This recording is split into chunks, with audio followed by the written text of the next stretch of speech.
మీరు ఇంత తీవ్రంగా అభ్యంతరాలు వ్యక్తం చేస్తున్నారు కదా, అంతగా ఆయన చేసిన దైవదూషణ ఏముందండి? రావణ్ అనే పేరులోనే నిజానికి ఉంది. దళితులు అతను ఆయన ఇష్టం కాదు, రావణ్ ఆయన ఇష్టమే కరెక్టే, కానీ రావణాసురుడు దళిత్ అని చెప్పి ఎవరు ఎందుకు చేస్తున్నారు? హిందూ దేవుళ్ళని దూషించే హక్కు అతనికి ఎవరికి ఇచ్చారు? పోని దూషించే దాంట్లో నిజాలు ఉండాలి కదా. నేను అదే నువ్వు క్రిస్టియానిటీలో కన్వర్ట్ అయినప్పుడు నువ్వు దాంట్లో ఏముందో నువ్వు అదెందుకు మాట్లాడవు? నువ్వు నచ్చి వెళ్ళాడు, దాన్ని మీరు క్వశ్చన్ చేయలేరు. దేని గురించి? క్రిస్టియానిటీలోకి ఆయన నచ్చింది వెళ్ళాడు. క్రిస్టియానిటీ కరెక్ట్, వెళ్ళినప్పుడు నువ్వు అది కదా చెప్పాలి. నువ్వు క్రిస్టియానిటీలోకి వెళ్ళిన తర్వాత మళ్ళీ దళితులు క్రిస్టియానిటీలోకి వచ్చిన తర్వాత దళిత రైట్స్ ఉండాలని ఎందుకు మాట్లాడుతున్నావు? నీకు 2 బెనిఫిట్స్ ఎలా కావాలి? మీరు ఇప్పుడు క్రిస్టియానిటీలోకి వెళ్ళారని అంటున్నారు, ఫైన్, ఎవరైనా ఎందులోకన్నా వెళ్ళొచ్చు మన దేశంలో. అవునండి, మీరు ఆలయాల్లో ప్రవేశం కల్పించకపోతే కదా వాళ్ళు మిషనరీల సాయం. రెడ్డి చర్చ్ ఆలయాల్లో ప్రవేశాలు ఇప్పుడు అందరికీ ఉన్నాయి. ఒక్క నిమిషం, వాళ్ళ క్లెయిమ్ అది. నేను కంప్లీట్ కాలేదు, మీరు ప్రవేశం కల్పించలేదు కాబట్టి నా have chosen my own God అంటున్నాడు ఆయన. తప్పే ఉందంట దీంట్లో. 2 ఉన్నాయండి ఇతను వాదించే దాంట్లో. Number 1 Reddy church, Kamma church, దాని తర్వాత Kapu church, Brahmin church, SC church, ST church ఎక్కడి నుంచి వచ్చాయి? మీకు ఇక్కడ డిస్క్రిమినేషన్ ఉంది, అందులోకి వెళ్ళినప్పుడు అక్కడ చర్చ్ అని ఉండాలి. ఇందులో ఎందుకున్నాయి? నెంబర్ 1. నెంబర్ 2 లుథరనేనియన్, దాని తర్వాత ఇవాంజలికల్స్, దాని తర్వాత జెసుయిస్ట్. ఏంటివి? Seventh day Adventist. ఇవన్నీ ఏంటి? క్రిస్టియానిటీలో లేవా మీకు? ఈరోజు ఇతను ఎస్సీఓ ఎస్టీఓ అయి ఉండొచ్చు, ఇతను ఇందులోకి వెళ్ళాడు. ఇతన్ని ఇప్పుడు బ్రాహ్మిన్ చర్చిలోకి వెళ్ళమన్నాడు, కమ్మ చర్చిలోకి వెళ్ళమన్నాడు, ఇతను కమ్మన్నారు, ఓకే. కాపు చర్చిలోకి వెళ్ళమన్నాడు, వెళ్ళగలడు ఇతను? నెంబర్ 1. నెంబర్ 2 ఈ అగ్రవర్ణాలు మీరు చేస్తూ గుళ్ళల్లోకి రానివ్వరు ఎక్సెట్రా ఎక్సెట్రా అన్నారు. తిరుపతికి కొన్ని కోట్ల మంది వెళ్తారు. దాంట్లో ఎవరు దళితుడు, ఎవరు వనవాసి, ఎవరు బ్రాహ్మణుడు, ఎవరు కమ్మ, ఎవరు కాపు అనేది తెలుస్తుందా? కాశీకి వెళ్తారు కొన్ని కోట్ల మంది వెళ్తారు, శబరిమలకి కొన్ని కోట్ల మంది వెళ్తారు, రామ్ మందిర్ ఈరోజు కట్టాక కొన్ని కోట్ల మంది వెళ్తున్నారు. దాంట్లో దళితుడికి ఇక్కడి వరకే ప్రవేశం ఉంది, బ్రాహ్మణుడు అక్కడి వరకు వెళ్ళొచ్చు, కమ్మ ఇక్కడికి వెళ్ళాలి, కాపు అక్కడికి వెళ్ళాలి, చౌదరి అక్కడికి వెళ్ళాలి, దళితుడు ఇక్కడికి వెళ్ళాలి, వనవాసి ఇక్కడికి వెళ్ళాలి అని ఎక్కడన్నా ఉందా? భక్తుడు మాత్రమే లోపలికి వెళ్ళాలి అని ఉంది. ఎక్కడైతే, అందుకే కదా విహెచ్పి ఇప్పుడు ఏం చేసింది, వనవాసీలని ఎవరైతే దళితులు ఉన్నారో వాళ్ళని పండితులుగా మారుస్తోంది, వాళ్ళని పండితుల్ని చేస్తున్నారు. దీంట్లో చిలుకూరు రంగరాజన్ గారు కూడా పాత్ర ఉంది, చిలుకూరు రంగరాజన్ గారిది కూడా పాత్ర ఉంది. సో ఏం మాట్లాడుతున్నాడు ఈ జోసెఫ్ అలియాస్ రావణ్? సో నువ్వు ఎత్తుతున్నావు, ఓకే ఫైన్, ప్రశ్నించే హక్కు అందరికీ ఉంది. నా క్వశ్చన్ ఏంటంటే నువ్వు క్రిస్టియానిటీని ప్రశ్నించు. సరే, నువ్వు క్రిస్టియన్ కాదు, నువ్వు క్రిస్టియానిటీని ప్రశ్నించావు, ఐ రెస్పెక్ట్ దాట్. ఇస్లాంని ప్రశ్నించు, ఇస్లాంలో లేదా? ఎందుకు ప్రశ్నించావు? భయమా లేకపోతే ఫండింగ్ వస్తుందా?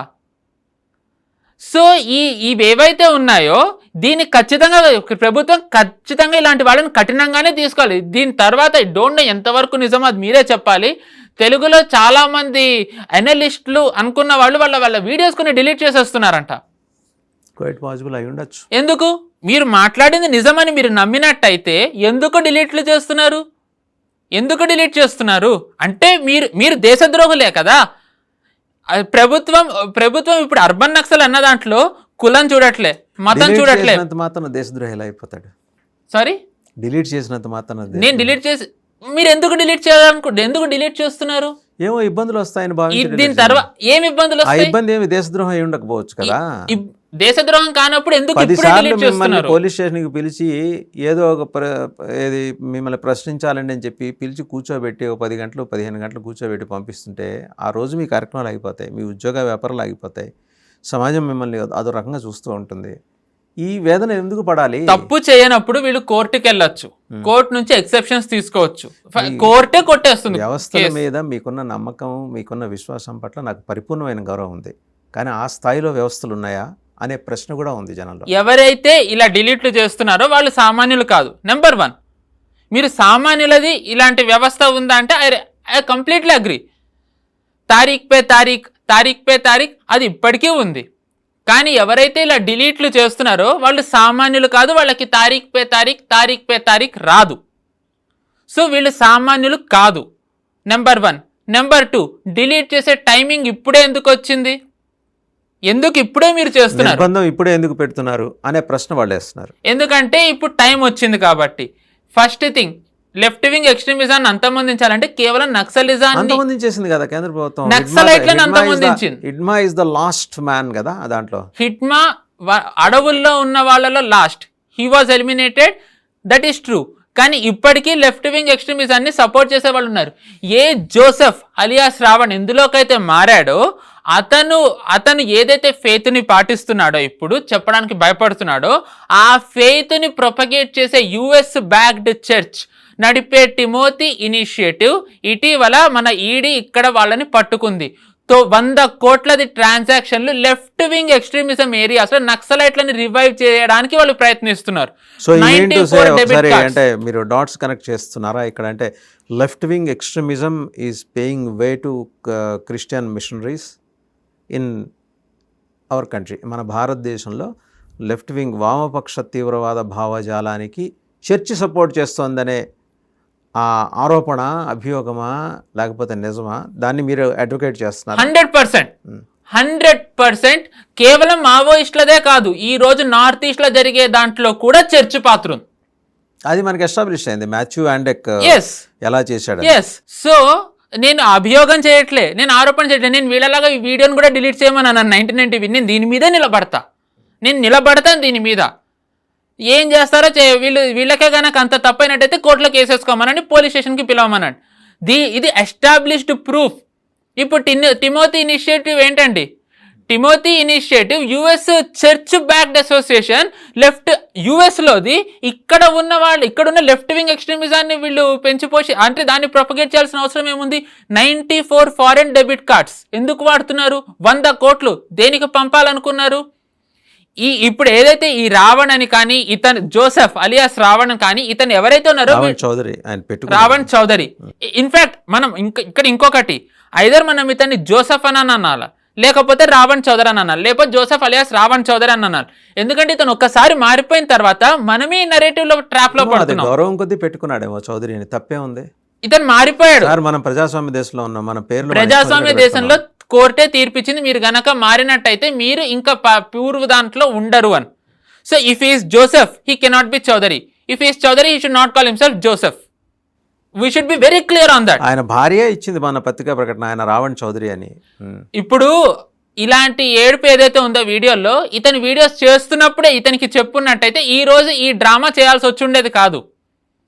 ఇప్పుడేమి ఇదేంటంటే సింపుల్ అండి. అర్బన్ నక్సల్స్ ఆడవాళ్ళని, పిల్లల్ని వీళ్ళు ఖచ్చితంగా వాడతారు. సిఏఏ ప్రొటెస్ట్ అవుతున్నప్పుడు ఆడవాళ్ళని ముందర పెట్టారు. ఆడవాళ్ళని ముందర పెట్టడం అనేది ఈ నక్సల్ ఏదైతే ఉంటుందో, ఈ నెక్సస్ మన దేశంలో అర్బన్ నక్సల్స్ది, వీళ్ళది ఫస్ట్ వాడే టెక్నిక్ ఇది.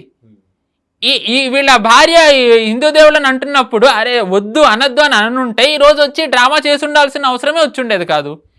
అండ్ దాని తర్వాత నెంబర్ 1 యాక్చువల్గా ఇదే నెంబర్ 1 అవ్వాలి, but this went to number 2. ఎందుకు వీళ్ళు ఇప్పుడు ఇంతగా ఫైర్ అవుతున్నారు?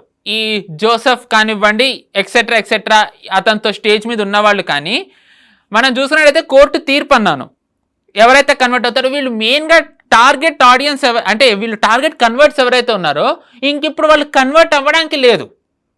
దశమ భాగాలు చాలామందికి తగ్గిపోతాయి ఇప్పుడు.